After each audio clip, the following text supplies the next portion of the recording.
Natural star Nani రీసెంట్గా నటించిన చిత్రం హిట్ 3. ఈ చిత్రానికి నాని ప్రొడ్యూసర్గా వ్యవహరించారు. బాక్సాఫీస్ వద్ద ఈ సినిమా మంచి సక్సెస్ని అందుకుంది. అయితే ఈ చిత్రం ఇప్పుడు కాపీరైట్ వివాదంలో పడింది. చెన్నైలో విమల వేలన్ అనే ఒక రైటర్ హిట్ 3 కథ తాను రాసుకున్న స్క్రిప్ట్ అని మద్రాస్ హైకోర్టులో పిటిషన్ వేశారు.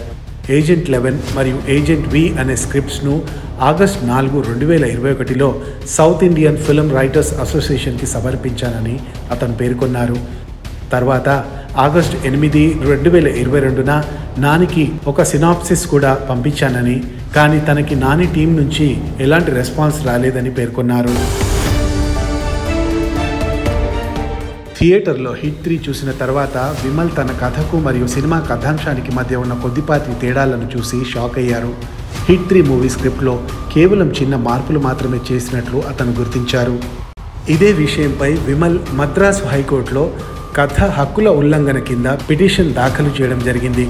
తనకి నష్టపరిహారంగా ఫిలిం ప్రాఫిట్లో 20% రెవెన్యూ ఇవ్వాలని తన పిటిషన్లో కోరారు. తాను హీరో నానికి మంచి ఫ్యాన్ అని, అయితే తనకి దక్కాల్సిన క్రెడిట్ రాకపోగా తన స్టోరీని వాడుకున్నారని తన ఆవేదన ఈ పిటిషన్ ద్వారా వ్యక్తం చేశారు.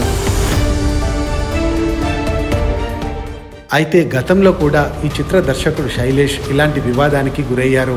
గతంలో విక్టరీ వెంకటేష్తో తీసిన సైంధవ్ మూవీ రిలీజ్ సమయంలో కూడా శైలేష్ ఇలాంటి కాపీరైట్ ఆరోపణల్ని ఎదుర్కొన్నారు.